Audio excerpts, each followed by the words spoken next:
Welcome to Off the Page, and I'm Stephen Copeland. Listening, following, rediscovering, and healing. These are four categories that help to name the different aspects of the spiritual life. Listening to God, following God, rediscovering God, and then healing our relationships with God, ourselves, and others.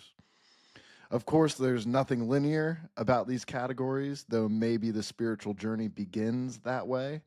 And our guest this episode, Maureen O'Brien, discusses how these four categories in her own life have felt like something of a spiral. As she listens, follows, rediscovers, and heals, it is as if she is sliding deeper into love, truth, and beauty. Maureen O'Brien is a remarkable talent.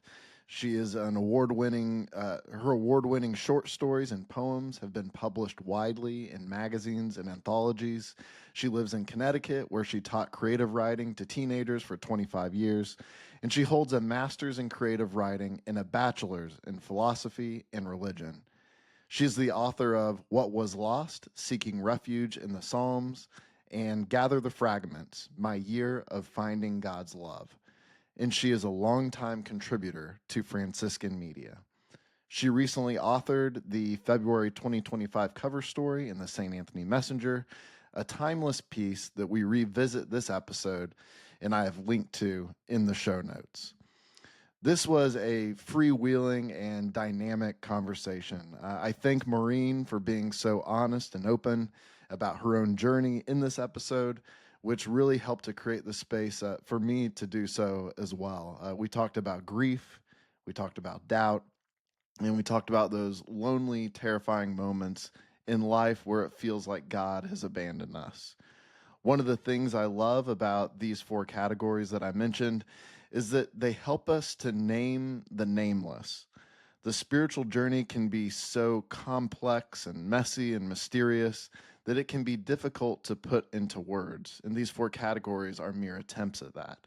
But I do love these four buckets, if you will. They do invite movement, adventure, growth, and integration.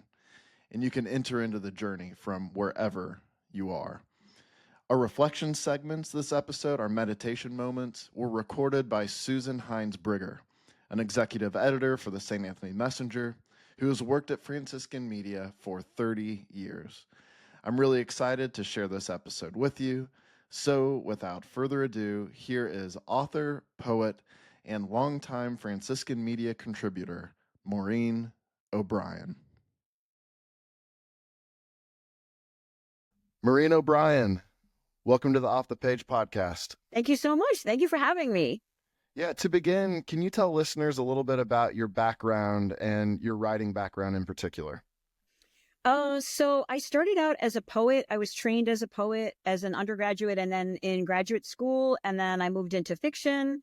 My first book that came out a long time ago was a novel called Bee Mother, and I did pretty well with that, and I enjoyed it. And I was always publishing as a fiction writer, and then short stories and poetry and memoir.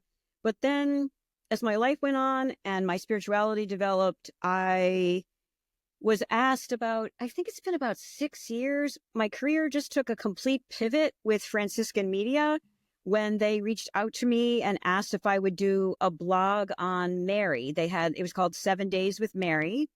And I had never written anything that personal in terms of my faith. I've always had a faith. I've always been exploring my faith and developing my faith. But so that ended up really falling into place, and I loved it, and I loved getting feedback on it. And pretty much ever since then, I've been writing for Franciscan media, and things have been going on, and just exploring that and taking more and more risks as a writer in saying what my experiences have been and getting more intimate with the reader, and I guess just peeling away the masks as a writer and getting to an elemental place. And honestly, none of this is what I really wanted to do, because I wanted to be more, I was just looking, just to be more cool. Like, all of a sudden I'm publishing all this religious stuff or spiritual stuff. And what I realized was that was just a mask. And so in the first memoir that I did with Franciscan Media, What Was Lost, Seeking Refuge in the Psalms, I talk about being in Assisi and being in the church with the, how do you say the Porziuncola? I never can say that. Porziuncola. I never say that word right. I always botch it as well. Yeah. Porziuncola, the little church. Portiuncola or something like that. Yes, thank you. So I was in there and I was watching all these people. It was such a beautiful thing. And there's friars and people from all backgrounds. And I thought, wow, this is so beautiful to watch all of these people on their pilgrimages. And then I was like, wait a minute, I'm on a pilgrimage. I'm a pilgrim. This is what I am. And so actually, I think I had this. Yeah. So all right. So this was, I'm just to read for a second from the first memoir.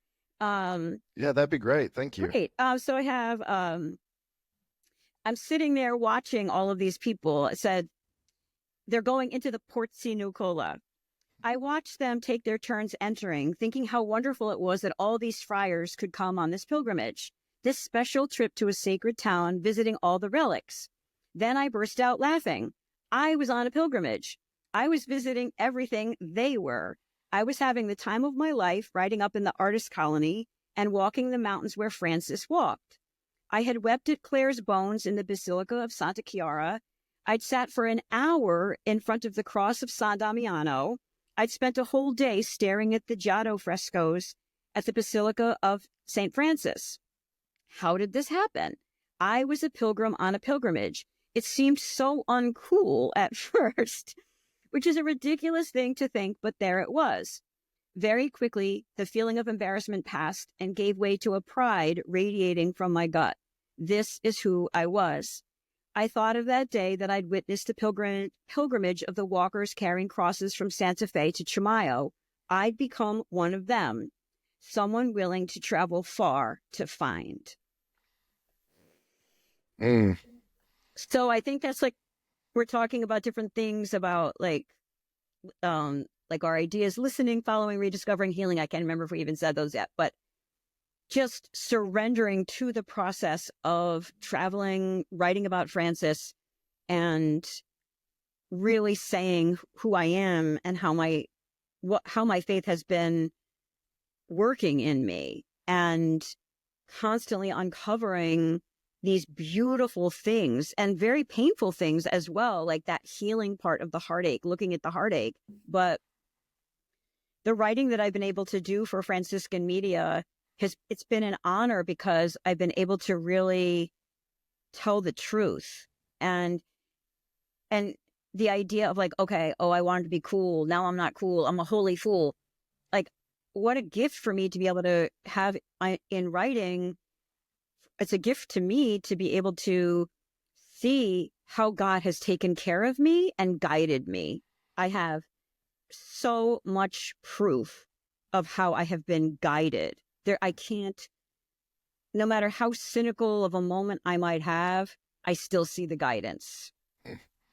Yeah. What you're talking about, I mean, listeners of this podcast won't be surprised to hear me bring up Merton again, but Thomas Merton has the great quote about art, like art enables us to find ourselves and lose ourselves at the same time. And like you mentioned masks and that process of when you are partnering with creativity and truly allowing it to take you deeper into yourself, into capital R reality, it is so bizarre because you're finding yourself through losing yourself. Yes. Do you have any thoughts on that? I mean, yeah, it is. No, it is. It's so true because so much of what I'm drawn to is what I look at. So Claire's quote of like, we become what we gaze at. That's not her exact quote. It's something like that. The Claire, what we look at is what we become. Yeah. And I feel like being a writer, and especially working in memoir where I'm telling the truth about my life, I'm not making anything up. I'm just observing. I'm on call all the time to observe things. That's my job as a writer, is to see what's going on in front of me. And the Franciscan way of being present, I see amazing things all the time. I just do, because if you're paying attention, they're right there. So it's just amazing to me to actually notice things and value them. I think the Franciscan way is also valuing the tiny, valuing, like in Gather the Fragments, I have one of my favorite chapters is just like a lightning bug in my room one night. Like I was freaking out because it was this beautiful lightning bug, but I had wanted to see a field of lightning bugs. That was what I had wanted. And I didn't get that. But then all of a sudden there's one lightning bug, like literally like making my room like this beautifully lit, little cathedral. So I think the Franciscan way is, for me, constantly, I guess, rediscovering that it's right here. What I need is right here. But my thoughts say, well, I want more. I need more. I deserve more. Like I'm not happy until that more is there, whatever that is. And that's not the Franciscan way. Francis is like, to me, open your arms to what is right in front of you. It's not about 10 steps from now. It's just not. So it's humbling. Yeah, yeah, and I would like to get into those four themes that you mentioned. Listening, following, rediscovering, and healing. But you mentioned Francis's arms wide open, and that makes me think of your February cover story in the St. Anthony Messenger. Beautiful story. Thank you. Talk to me about that image of Francis entering into, time and time again, the divine abundance of the present moment. Talk to me about that article and this image and its impact on your own life. That's okay. So this particular article, it was one of the hardest things I've written, and I will just share. So when you're writing articles, they'll say, oh, this will be due in September, but it won't come out until February. So there's always a lag time. So I knew that it was about Francis and love for February, a little bit Valentine-y, which was great. And so I work hard at my writing. I never leave anything to the last minute. I don't like having something hanging over my head. So I take a lot of notes. I do a lot of charts. I journal. So I had a bunch of ideas for this article that I knew would probably have to do with death and Francis keeping his arms open to all of life, and the acceptance that you can, I guess, pick and choose, but it's not going to lead you where you want it to go. That life has death in it. And if you are going to accept life on life's terms, which is like a 12-step concept of recovery, life on life's terms, then you don't get to pick and choose necessarily what's going to open your heart. You just try and stay open. So those images of death had been coming to me about like, wow, just how our arms are open to life and then to the faults that we see in each other or the faults that are seen in us. So I opened that article with, being at the airport, waiting for a friend of mine, and I'm watching all these people hug. And that is a truly Franciscan moment because I'm just in the moment. Like normally you think, oh, I'm at the airport. I can't wait to just get my friend and we'll drive away. But Francis always encourages just what is right in front of you. You don't need to wait. Just look. And so I just saw all these people, this kaleidoscope of people hugging. And I did start thinking about the leper and the idea of, I just don't think waiting until somebody becomes the person you want them to be, and then you're going to really love them. That is not who I want to be. So the article was due at the end of September, and I had most of it done. And then in early September, I lost somebody very close to me. My sister-in-law died tragically. And it's been a very hard season for me. Let's see, so I just finished another article. That'll be, I think, in May, in Let Us Pray. I'll be talking about what that has been for me. So the article became even harder in a way, but ironically, I had already written about accepting death as part of life. And then I lost somebody so close to me. So my own writing actually supported me through some of that early grieving process of just keeping my heart wide open. The other thing that has been a lot to process in that death was that my sister-in-law was really, really had a completely open heart to Jesus. Like, she was so open-hearted to Jesus. So it's just been a lot to unpack with that. And the article itself, in me acknowledging that I had avoided going to a certain place along the river because that was where I had associated it with death. And finding out about a student of mine who had overdosed and then 2 boys who had drowned in that spot, I just was like, oh, I'm just not going to go to that part of the river. Became a complete metaphor for me of, you cannot just decide to not go somewhere in life because death is going to be there. Death is always going to be there. That's the river of life itself. And yet Francis teaches me to still have an open heart and accept it. I don't have to be necessarily, I can be afraid, we will be afraid, but it allows me to let more light into the whole truth of death itself and facing death. So that article was I'm laughing because it was like just a really big challenge. And yet I ended it with an image of a little boy I went to a farm stand, just a little boy with his arms open. And I will read that part, just the very ending. That'd be great. Thanks. So this is lessons from a 5-year-old. And then I'm talking in this part about Francis saying, actually it was Murray Bodo talking about Francis saying, we still can have innocence. Like, so Murray Bodo's quote is, the journey forward into God is a journey backward to an original innocence we never fully recover, but where a sort of semi-paradise happens when love turns into charity.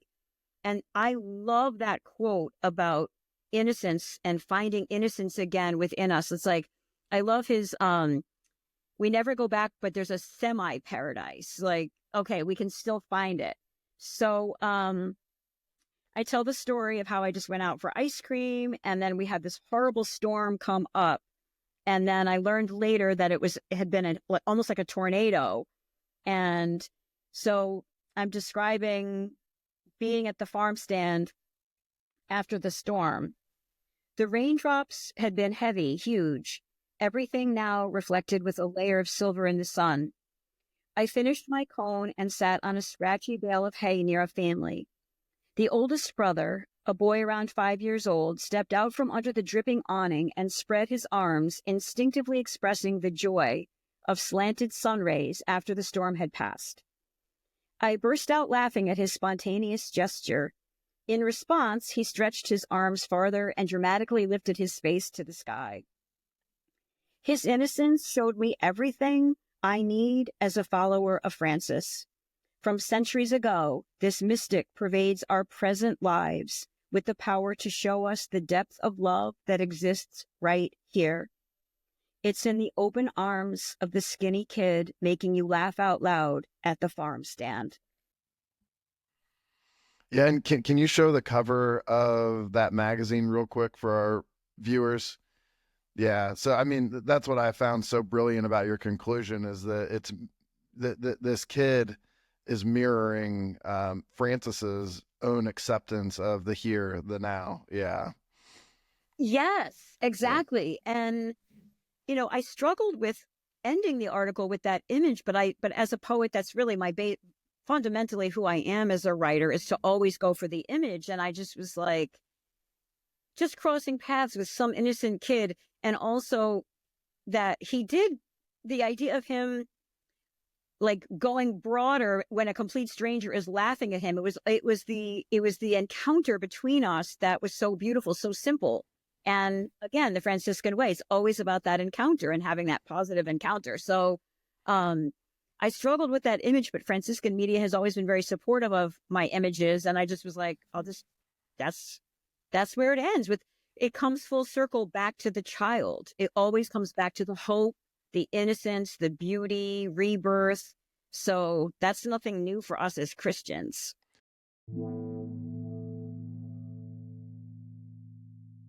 Here is Susan Hines-Brigger, executive editor for the St. Anthony Messenger, with the first reflection for this episode. I love the image that Maureen has of opening our arms wide open to things. It's shown in the cover image of Francis lifting his arms up to the heavens on the cover of the magazine in which her issue or her article appears. It's in her opening with the people embracing as they come off the airplanes. And in the ending, when she talks about the little boy who opens his arms following the storm and then opens them even wider. And it was such a profound image to me. As a mom of four, I know what it's like to have those arms extended to me to, pick me up, they're saying, or embrace me, or, just seeing them do the same thing, open their arms when they see something amazing. And I think it's an image that we all should remember, that we learn things when we open ourselves up to both good and bad. We have to embrace them for what they are, and then we learn from that and we grow from that. And there is such great wonder in this world that we can take part in if we just allow ourselves. Sometimes we get so stuck in our day-to-day routines and ways of thinking that we don't step outside that and embrace new things. But sometimes great things can come from doing so. We can learn about other people. We can learn about ourselves through doing that. And what a great opportunity it is for us to grow, both as ourselves personally and along with others, to create a greater community.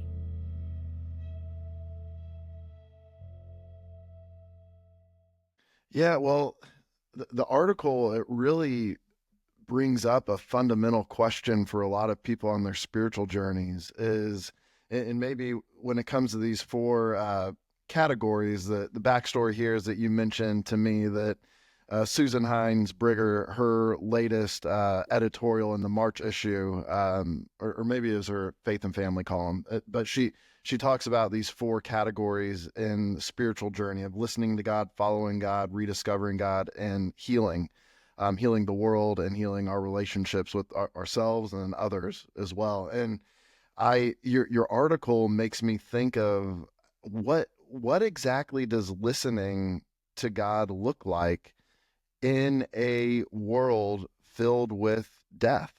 Because I think that's a struggle. That's a struggle for me. It's like, can I really believe that there's beauty and goodness and love and that's really flowing out of the very core of the universe, as Bonaventure talks about, that this fountain of love and goodness is ever flowing into my life and world when like you said, there are these confrontations with death in your life that just sometimes, like you said about your sister-in-law, I don't know the full background there, but when it comes to something very traumatic or sudden, it's almost like I felt like this about my mom when she passed away really suddenly at the age of 60. Like she had a heart screening 2 weeks before, and then they said she was good, and then she passes away in the middle of the night in her sleep. And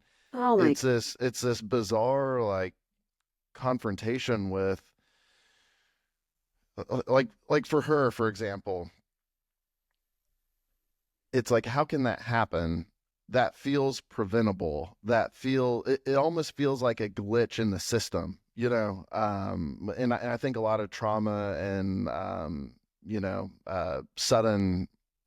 sudden pain, sudden death feels that way, where it's like it almost feels like this glitch. But then I think about everything that she represented, which was love and goodness and giving of herself day after day to her children and to her church community. And then I'm reminded of divine goodness and love again, thinking of her. However, it's colliding with my own confusion about why this world operates this way, you know, where a perfectly healthy person can pass away in the middle of the night. Do you know what I'm saying? I And know it's like, exactly. Yes. and that's a lot of people have gone through far worse than me. You know, I mean, children passing away, Lord have mercy. I mean, cancer diagnosis for, you know, a child, or, you know, car accidents. I mean, they're just, you know, planes crashing. It is just unfathomable to think about the pain and suffering. But then it does me no good to deny that love and beauty exists as well. So it's like, what does listening to God look like in the messiness of life that is filled with darkness? That's the question. It's so hard. I really appreciate you sharing on such a personal level what your journey has been. And like, you know, to lose your mom like that, it's just the only way is to just, you know, you have to put one foot in front of the other through that journey. But it's very lonely. I think essentially grief is a very lonely and exhausting journey. And I appreciate you saying, okay, other people have had other things that might seem more stark or whatever, but you have every right to what your particular journey is as a person, as a man, as a father, as a husband. You know, it's so hard. And I do think that in terms of the listening, that is how I ended up being so in love with the Psalms. Back to my own particular journey with Yeah. Francis, like I absolutely still know, like 15 years after that began, that I don't know if I would have made it through without the Psalms for exactly the reasons you are saying. Like everything's the unfairness, the brokenness, the fear, all of that. I don't see how I would have made it without reading prayers/poems. The Psalms are poems to me. If I hadn't heard that voice of lamenting, I just don't see how I would have made it through. And I'm so grateful for the Psalms. I still am. I still can't even believe I do uphold they are perfect works of art. I think those 150, I think that they are absolutely perfect work of art. But the lamenting is so important in terms of the listening. So I think it's when we're in grief, trusting that it's being heard by God. Is God hearing? Are, like the Psalms, are our tears being collected in a flask? Yes, I believe they are. And I think my flask is pretty darn big. Yours is, it expands that flask. It's catching those tears. But the idea of like the loneliness and the brokenheartedness that we have, the Psalms are there to catch all of that. And what you're saying is exactly like so many of the Psalms, like I'm paraphrasing hardly, but it's like, hey, look, I'm hurting. I'm broken. What are you doing, God? I'm in so much pain. What's happening? But okay, I will believe in you. There's that pivot that happens that makes me, I identify with that, but I don't think you can get to that place of being open to God's grace unless you feeling the lament has been heard, the listening, that God is listening to you and has heard you crying.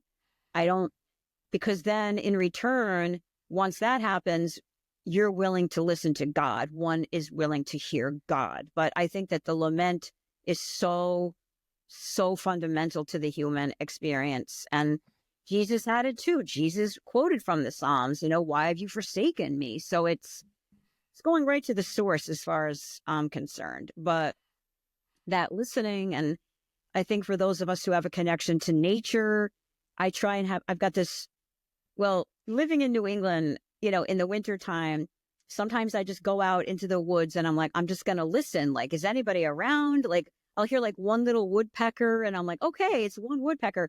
But what I've started to understand is the quiet, to listen for the quiet, to listen for the peace is part of my practice. So, and then listening to scripture, my own journey had been going from really paying attention to the Psalms to really being brought right into the Gospels. And I love them so much. It's just hearing them.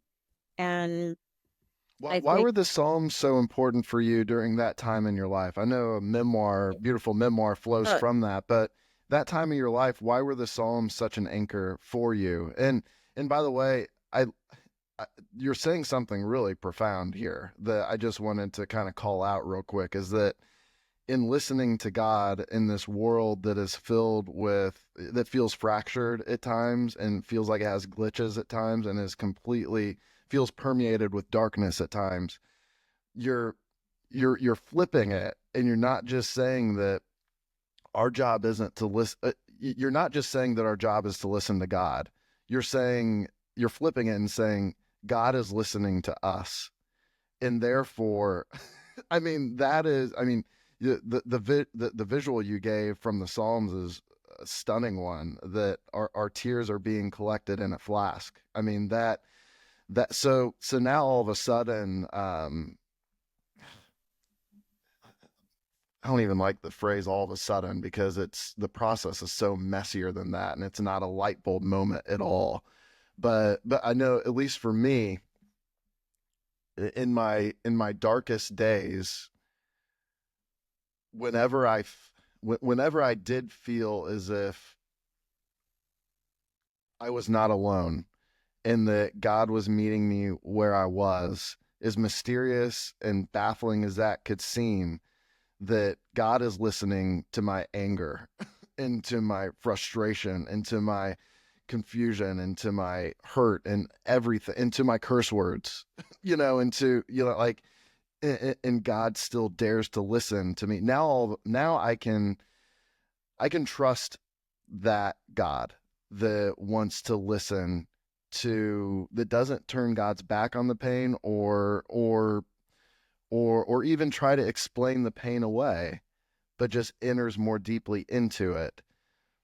It still doesn't make anything make sense.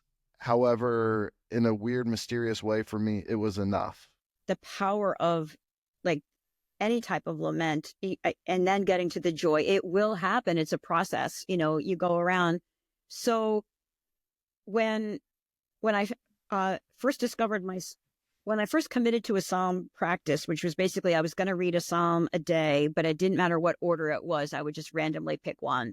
So when I turned 50, my life completely turned upside down, and I still don't really understand all of what happened. But so within a 2-year period, I was diagnosed with cancer and had several surgeries. And then I'd been married for 24 years at the time. My marriage fell apart in a very, very tumultuous way. Like all of a sudden that was just gone. So my family of 4 was gone. I had to have a new identity from being married to, I had this new word, divorced, which was horrible to me. And I ended up moving out of our home. Like it wasn't sustainable that I could live in our home that we had had for 18 years. So that was gone. And then I can't even sometimes I hear this list and I'm like, oh my God, Maureen, seriously? And then I had a horrible fall in my own driveway. on my 23rd wedding anniversary when my husband and I first separated, and I completely lost use of my left wrist. I shattered my wrist and had to have 2 surgeries. It was insane. And I was literally broken. And I just will insert a little dark humor. Anything in the Psalms about broken bones being healed, I totally loved, because I was literally broken. I was scared. I was just so broken on every level. And something just came to me where I thought, I am going to read a psalm a day. I'm going to start every day reading a psalm. I have no idea necessarily what brought me to that, why I was obviously guided. But the story that I tell in What Was Lost is that I thought I would pray my marriage back into shape. I would pray really, really, really hard. And I would say, love is kind, love is patient, and all of that. I would say our wedding vows every day, and that would make it magically happen. I would magically have my marriage come back. And that is not what happened. My Bible fell open one day. It was my old Bible with a broken spine, and it fell open to Psalm 23, and I read it, and it was like, I need a new path. I need this new path. And so that spiritual practice of the Psalms, just, oh my gosh, it just so got me through that entire time. And your sharing of when you kind of like cursing and getting angry, in What Was Lost, I have a section where I completely lost it on God. One day I was driving on a highway and I couldn't see clearly, like my windshield wiper fluid stopped working, and I'm like hurtling down this highway, trucks are going by me. I just tell this whole story of, oh my gosh, like I am going to lose my mind. And I did lose my mind. I ended up just screaming at God, like, what do you want from me? Like, you've taken everything from me. It was the weekend before my divorce and my house being sold within 48 hours. I was just screaming at God. And I just like, when I was done, the car was so quiet and my body was so quiet. And then like the miracle could come once I got that out. And once I knew God was listening to this, you have got to be kidding me. You have taken everything from me. And so the peace that came to me after that, after I got that out, and it actually strengthened my relationship with God, because it was as if I just let God have it.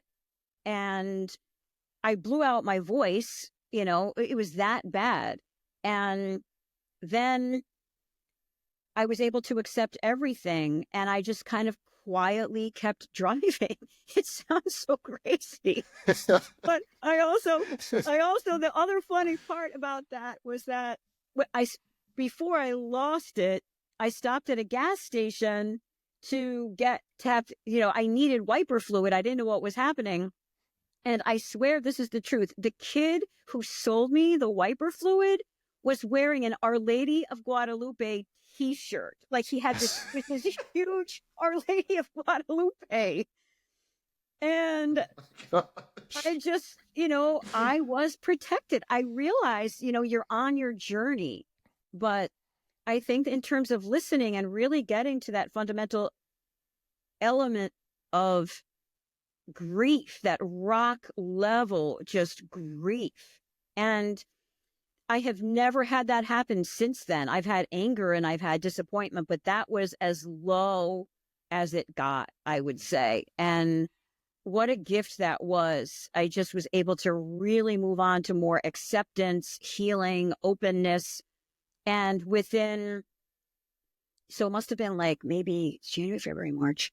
Within about 12 weeks after that is when I found myself in Italy, outside of Cortona at La Cella, where I had never felt such peace. I went to the place where Francis lived for 2 years, and I had a spiritual awakening of I had never felt that much peace after being where he had been. And so I guess maybe what I'm saying is that, these ideas of say healing, listening, feeling heard absolutely leads to healing. It's not a straight path. It's not even a zigzaggy path. It is back to our spiral. It is a spiral. But when I think about it now, that within weeks after really expressing that grief, that such grief and anger and disappointment, all of a sudden it hollowed me out to being able to feel that sense of peace, but also the gift of being where Francis had walked.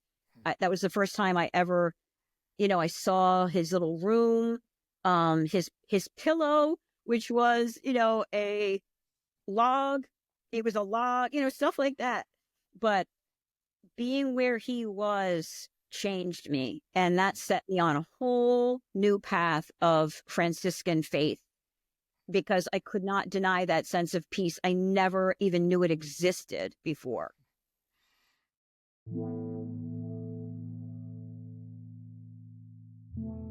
Again, here is Susan Hines-Brigger with the second reflection for this episode. The concept of listening to God is one that I really take seriously, and I had to learn it the hard way. 22 years ago, I was diagnosed with multiple sclerosis. Following my diagnosis, needless to say, God and I had some tough conversations. Why me? Why now? Why this? I had 2 young children at the time. Immediately, you think of the worst case scenarios. And so I would call out to God in search of answers. And I felt like I wasn't getting any answers from him. I felt abandoned and lost. But then suddenly something started to happen.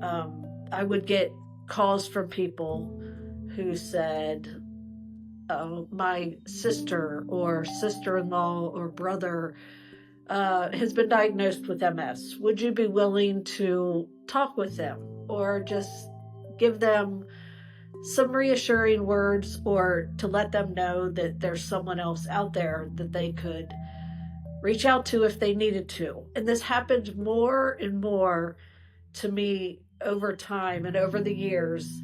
And I kind of came to the conclusion that this was the Lord's way of He put me on this path so that I was able to help others and use my suffering to alleviate somehow the suffering of others by walking with them. And it was that realization that God really had listened to me.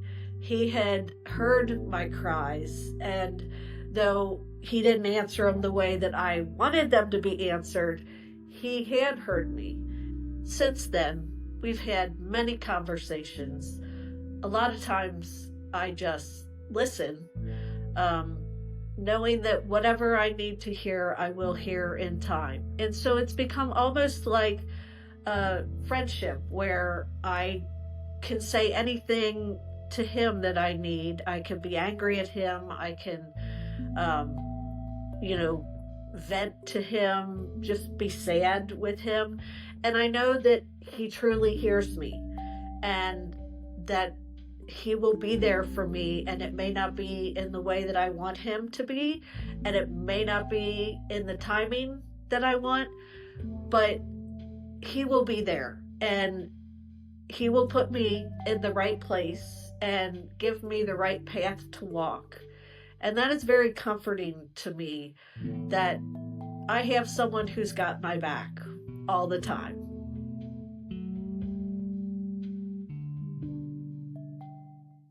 How did that healing unfold for you?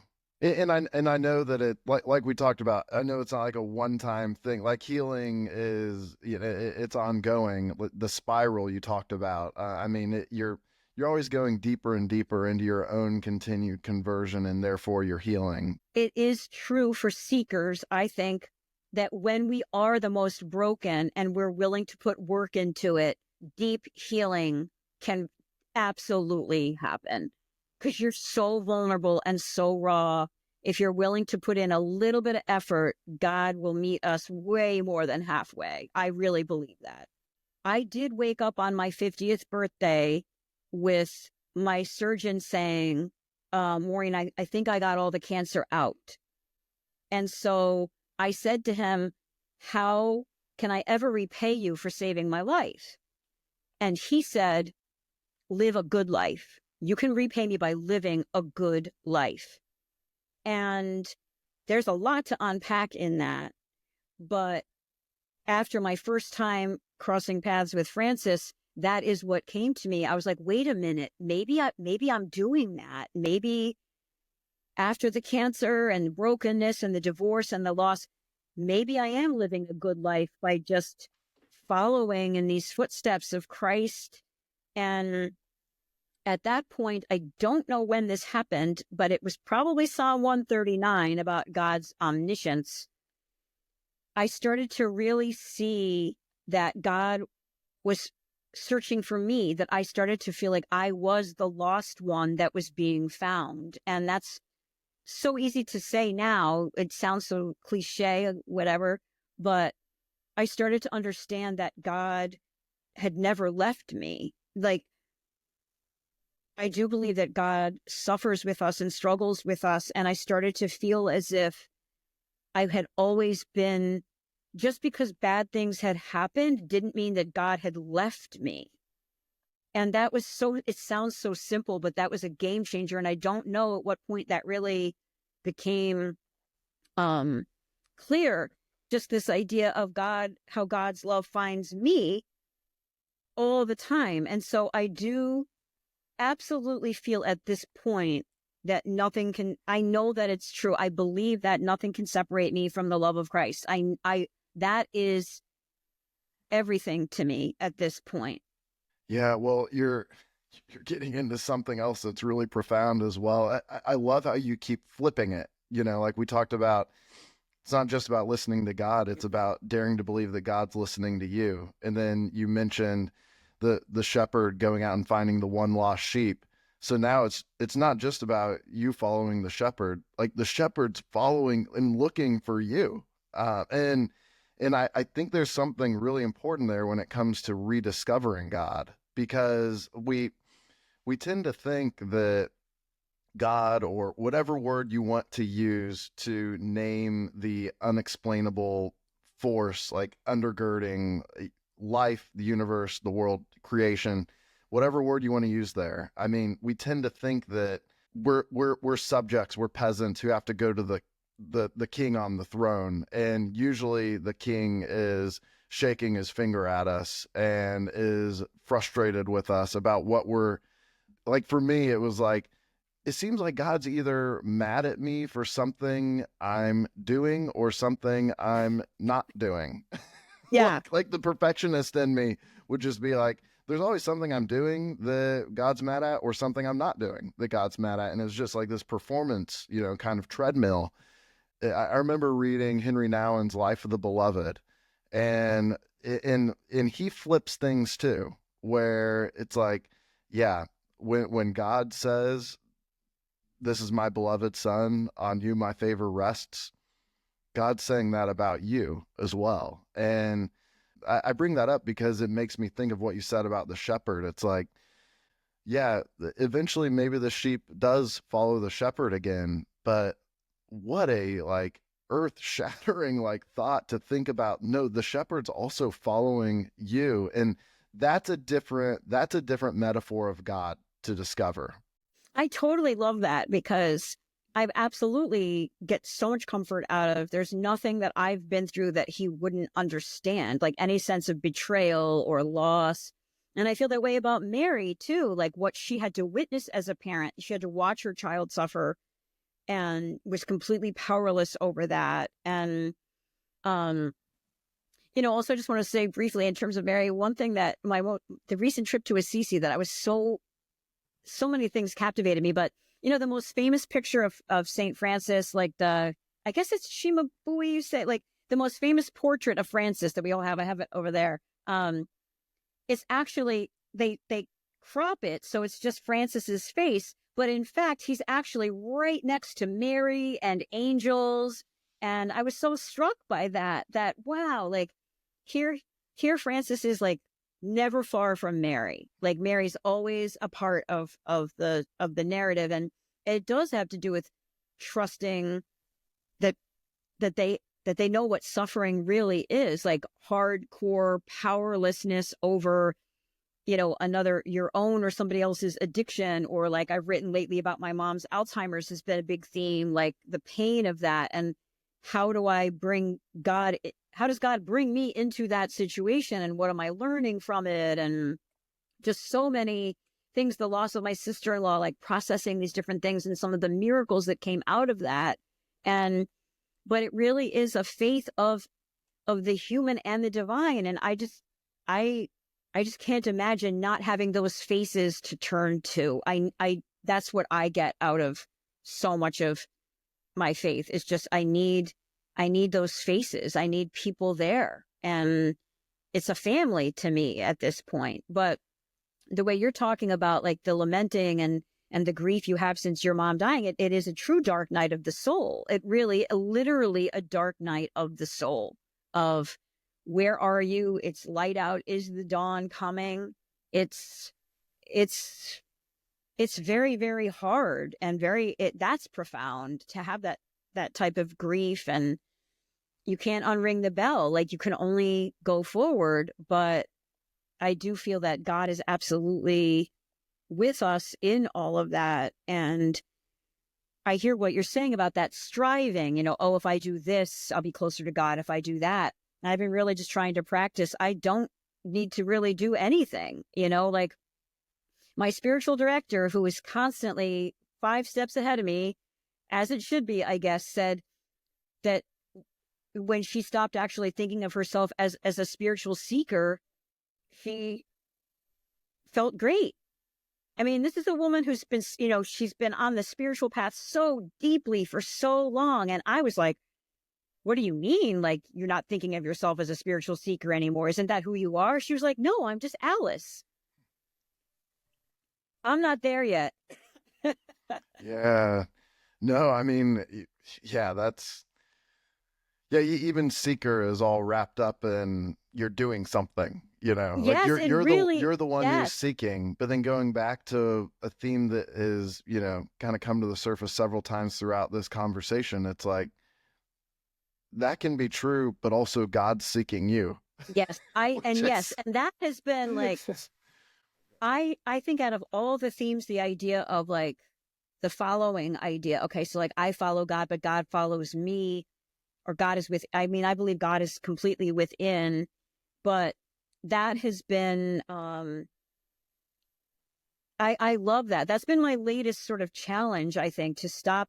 And sometimes what happens is when I write for Pause and Pray, we write the prayers that we write, and then they come up, you write these prayers and then you don't see them for a while. And then they actually come up on the website. And I'm like, wow, I'm helping myself because I need to take my own advice with this particular prayer. And I wrote one about the striving. Like, we don't need to be trying so hard. Yes, it's great to say a rosary. It's great to light a candle. All these things are wonderful. But fundamentally, I could sit right here for the next 10 hours and God is still here. I don't need to be proving anything. I think the striving unto itself is somewhat suggesting that we're not together. That's a great way to put it. Could you go a little deeper into that? That is. Yeah. So it's basically saying, like, it's like, okay, it's a little bit too transactional maybe to constantly think of this striving. If I believe that I'm loved deeply and cherished, which I absolutely believe that from God, but yet I'm also saying I have to do these particular things to get closer, they're kind of at odds with each other, really. Yeah. I think about my daughter and son, and particularly my almost 3-year-old son, because he's a toddler. He every day it's like, dude, do you listen to me? Like, do you but he's just having fun. Once he's curious about it, he's going to do it no matter how many times I tell him not to. I've thought about this as it pertains to spirituality. It's like, never in my wildest dreams would I wake up every single morning and think that my son has to meet a certain criteria or listen to me or do a certain do all these things correctly, like, in order for me to love him. Like, that thought is just so absurd. And yet I used to think that all the time about God, is that, all right, it's a new day. I need to prove. It's the proving. That's a great word that you used, Right. and then to go deeper with that, it's like, how much of that is all tied up in the ego too, putting myself in control rather than humbly accepting God's love for me. Frankly, it's easier to do the whole striving thing. It's more It torturous. is. Like, it's more torturous, but I say easier because it's more natural to me. Yes. Like, I can check these things off, like I'm good at that. And I'm good at beating myself up too, and in the name of something holy. Like, I'm good at that too. So it's like, you can kind of root your spirituality in your own performance driven kind of egoic tendencies. In Gather the Fragments, I share how one night I ended up in the Basilica of St. Francis, which is, I think one of the we agree, we're preaching to the choir here. I think we all agree it's like one of the most holy spots in the world. But so I was in there. I went to it all the time, but one night I ended up in there by myself. There I was in one of the most beautiful churches, and half the lights were turned off because they were starting to shut it down. And I thought, I've been so afraid of being alone. I have felt so alone. And yet, to use your language, which I really appreciate, it just got turned upside down. I was like, wait a minute, right now I'm alone in one of the holiest places, and the entire cathedral felt full of something. What it was, I don't know, spirit, whatever you want to call it, but I wasn't lamenting that I was all alone. I was in the most beautiful spot, under the most beautiful frescoes you're ever going to see. And there was, like I describe in the book, there was just this sweetness to it. It was like, oh, I've run and run, and I've railed and railed and lamented about being alone, but here I am, and I'm okay. And I'm in one of the most beautiful spots, and I get to enjoy it by myself. And it was really holy and just a very transforming situation to all of a sudden feel like God was just filling this enormous space, and I was in it. I was in the center of it. Yeah. And so again, just changed everything for me. We're good. We're together. You got me. You've got my back is basically what that moment was about. It was so great. Well, yeah, I mean, it's a really beautiful visual, because I mentioned this in our interview with Susan St. Cyng as well, but like, one of my favorite philosophers, he does a play on words with, you can't spell all one without alone. And the way I interpret that, at least, is there's something very terrifying about entering into your own aloneness, because there are all these things then that you have to confront, Absolutely. And all these things that you were clinging to, dreams, ambitions, things that didn't go my way, that, like my life not looking the way I thought it would look. Like, and yet in that disorienting aloneness, sometimes there isn't beauty flooding the place like you're talking about. Other times there is, because you do the hard work to empty yourself and get to that place. But then, yeah, I mean, but it's so, I think what you're saying is so important when it comes to healing, because to be alone with yourself, to be alone with God, detached from all these things I'm using to convince myself of my own wholeness and completeness, detached from those things. there's such a humble openness in that. But I don't recommend it for everyone. I do recommend it It's for everyone, but it is be ready for the dizzying the dizzying experience that can be, you know. Yes, it's so true. And I've recently had a very healing experience that I'm not ready to write about. I'm not ready to talk about when the time comes. But in terms of some of that earlier brokenness in my marriage and how all of that played out, I recently had a very, very healing experience that blew my mind and again has transformed me. I do believe that when we are healing ourselves, like when we're operating, when we've worked on ourselves and we're operating from a healthy place, we are so necessary in the world because we are finding beauty in the ashes. That is true. We're able to go into those ashes, wallow around maybe, but when we come back, we have this thing and we invite other people to feel safer in their emotions and in their journeys. And so I'm kind of like back to the beginning of rediscovery of, wow, um, in terms of my sister-in-law's death, one of my Father Mike, where I go, there's a number of friars, and I love them all for what they offer. They're very, very different personalities, but I love them all, and it's a blessing to have so many friars right there. And Father Mike had said, you know, God uses everything, you know, like a tragic death, losses, war. God uses everything to try and make God's presence known. And I absolutely fundamentally believe that at this point, but it's rough because, you know, where there's so much brokenness, but I think that sometimes I really think for me as a Christian that I have a fundamental defiance that and maybe that's not true for other people, but for me, I have a fundamental defiance to not give into cynicism. I just refuse. I just will not.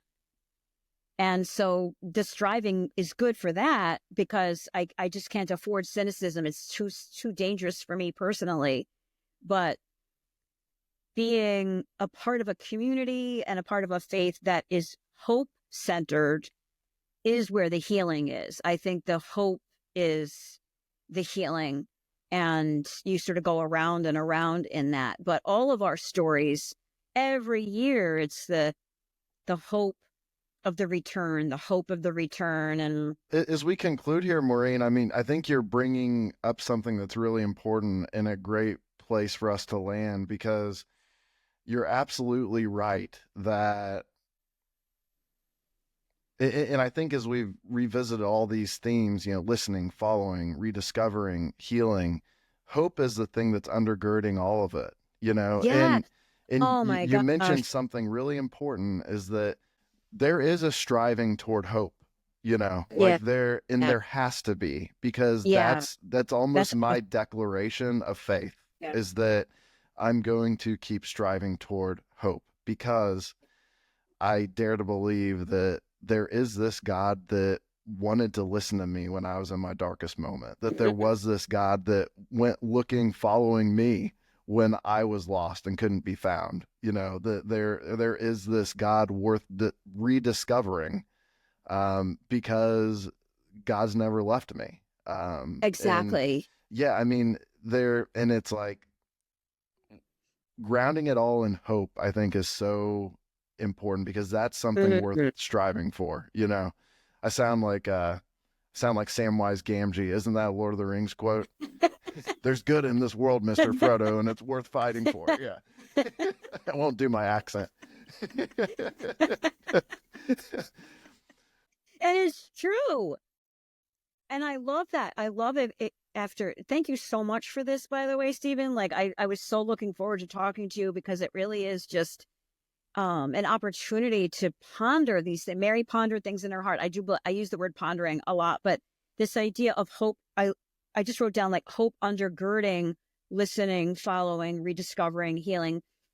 For hope to be under that is just it's it's comforting to a point of like it's so real. It's real, but this idea of hope being under all of that, and also that it's not either or. Oh, it's okay to strive. It's okay to let go. Striving toward hope is, when I think of the things that are breaking my heart the most right now, absolutely striving toward hope is going to be what I want to choose. It is something to choose, that striving toward hope. And also it means I'm not in charge. I'm not the one I don't know what's going to happen. I don't know. It's not in my control at all, but I can still have that hope of Yes. whatever that is. And it's kind of promised in a way, like the whole idea of Lent, the whole idea of the Nativity, all of that is about hope, all of it. Absolutely. Yeah. Yeah. Well, when you're ready, Maureen, to talk about the next phase of your downward spiral into rediscovering and healing, we'll have you back on. So Thank you. I appreciate that. yeah. It's a doozy for me, and it's all about God's grace and God's timing, which is a whole other issue. The God's timing thing has been very frustrating for me. But yes, thank you so much. I really appreciate you listening to me and like just listening to the contours of what my faith has been. I really appreciate the chance to share it. I don't take it lightly. It helps me so much. It's just like miracle grow. Thank you so much. Well, you have a beautiful journey and an incredible heart that you share with our readers week in and week out through Pause and Pray and Issue In and Issue Out through St. Anthony Messenger. So thank you for sharing your gifts with us. And yeah, we'll have you on again soon. How's that sound? All right. That sounds great. All right. Thank you. Thanks for coming on Off the Page, Maureen. Once again, that was author and poet Maureen O'Brien. I've linked to her 2 books, her cover story, and her past work with Franciscan Media in the show notes for this episode. If you enjoyed this episode, if there's something that you found thought-provoking or challenging, please share this podcast with a friend or family member and begin a dialogue of your own. You can also give us feedback by emailing us at info@franciscanmedia.org. One thing I've grown to love about the podcast phenomenon is that at its best, I think it elevates listening, learning, curiosity, and dialogue.